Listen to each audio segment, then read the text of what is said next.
up?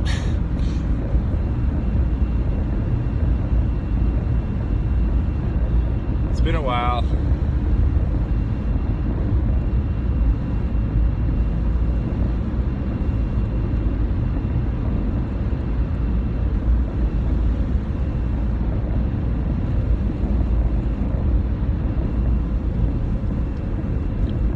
No more beard. I chopped off the half of the beard. And then I chopped off the other half. But I did get a picture of it.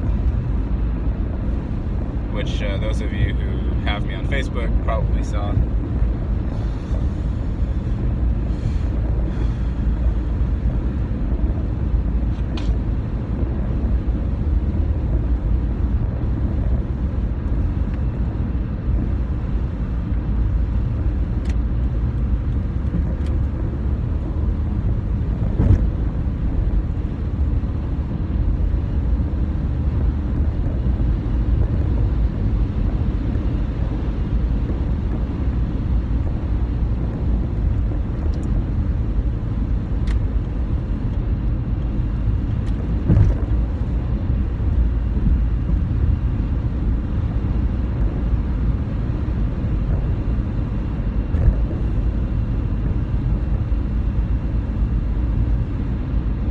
I know that with me personally, the struggle, the one struggle, the only struggle is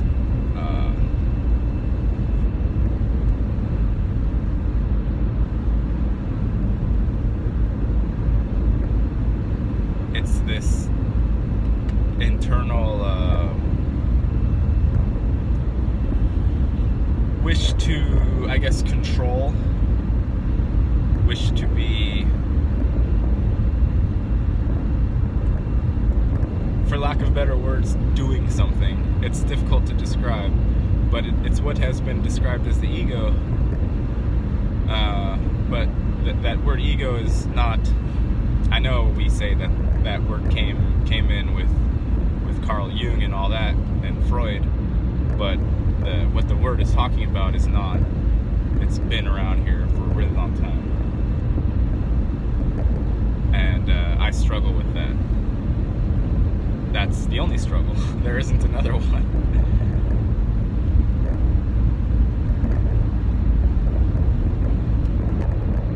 Because that filtration device that we call the ego is the separated, isolated part of consciousness that is unloved or feels unloved. It feels that it's all alone in a big, bad, dark, evil universe world thing. And it doesn't want to get hurt. It's not even that it's a bad thing. It's not a bad thing. It's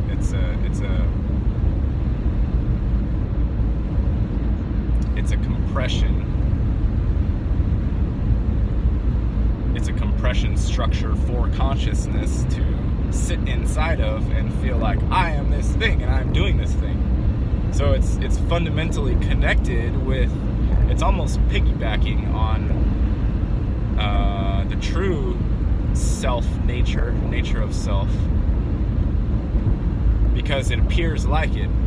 It's not the same thing though. It's an intruder or something. It's an interloper. And because I think you all probably know what I'm talking about when I say ego, and that idea has been maligned and blamed for a lot of things that happen. But that is not the true core self, which to me is this divine aspect of ourselves that is simultaneously connected with the whole thing in the correct way, but it also retains a sense of individuality. And the ego is something that is just, as perceived by itself, it's just this small self and whatever identifications it has acquired over your lifetime. So inevitably, when thinking from the ego seat, since it's piggybacking on the true self, which is individuality retained with connection to the whole and understanding and context, it's like a hijacker of that. And that's why it gets confusing when we're trying to feel out which is ego, or which is like personal selfish self, and which is the true self. That gets difficult because the ego looks like the true self when we're in it. When we're residing in that compressed nature, it looks like the same thing from within that minute perspective, but it's so much tinier. It's kind of a joke because it has nothing to do with it's total isolation. It just completely isolates you. Sitting in ego self completely isolates you. While, okay, this is the tidbit of cookie that it gives you, which entices you, while pretending and even feeling like, while you're in it, that it's the true self, the individual that's still fully connected and knowledgeable of the divine and the whole, WHOLE. So that's my struggle.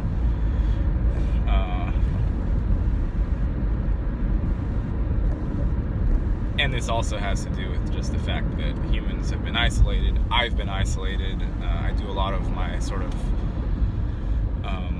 understanding and comprehension of the realm from the isolated standpoint. So when I'm not being very conscious of sitting in the overarching self seat, the other one slips in, and it's a slippery little bastard, you know. Like when you say things like, I really want to be in the divine seat where I'm supposed to be and fully connected and getting all my information and cues from outside of this embodied self, you know, when you say something like that, the ego self takes that as opportunity. It's like, oh, well, he's trying to take control, you know, I as ego self and back, here I am, you know, it pops up as easy as that.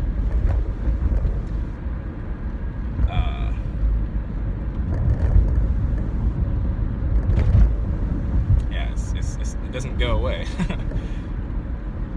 It stays around. So,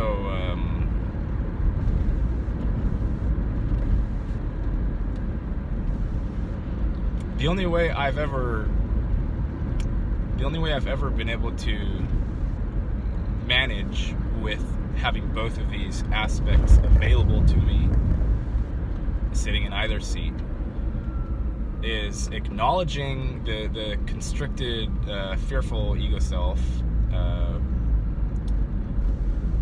that's acknowledging its presence, and it's that it does have power, and no matter what it's doing, it always feels like it's right when you're sitting in the ego seat. And then every single time I come out the other end, or you know, you come out the other end of sitting in that seat, and you see sort of how it's destructive overall, and it's not harmonious, and it's not connecting really with other people, and it's manipulative, and all these things, cunning. So the only way I've found to correctly manage the two seats, it's like you're flying an airplane. You know, you have the pilot and you have the co-pilot.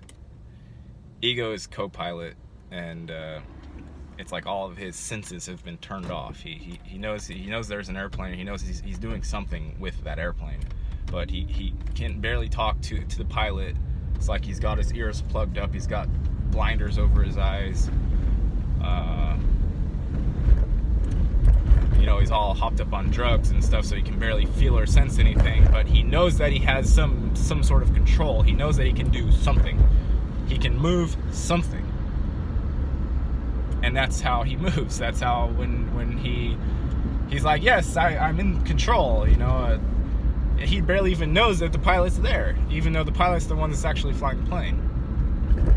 So you, as the consciousness that's literally capable of sitting in the pilot, or sitting in the co-pilot, or sitting as the plane itself, or you can port anywhere. Well, at least we used to before these shenanigans have happened. You just forget that, okay, co-pilot, fine, he's there. You don't need to destroy him or something, but just remember that you don't need to be in that seat with all the blinders and the muting of the extrasensory perceptions, and you don't need to slash all your connection with everything else that exists. And because the co-pilot, doesn't know that everything else exists, he thinks that only he's sitting here kind of flying this plane. He knows he can make motions, but almost every motion that he makes is gonna send the plane toward the ground, or it's gonna like do a barrel roll into the ocean or something. And every time he does that, pilot, of course, takes over and corrects the flight.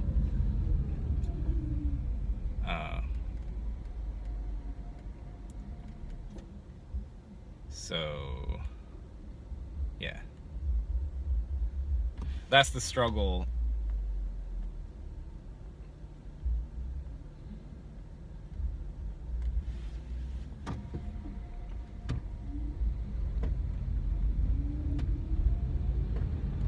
And I don't also think that ego, Mr. Co-Pilot, I don't think that it's the only thing that's happening here is us differentiating between sitting in that and sitting in pilot, or connection to the divine. I don't think that's the only thing that's going on. I think there's a certain aspect of merging that happens where if co-pilot starts trusting a little bit and realizing that in this constricted state he's not really flying the plane, but that he can communicate with pilot, I think there is an aspect of healing that can happen even for ego self, and integration that can happen for that persona that has isolated itself out from all of existence and feels lonely and unloved.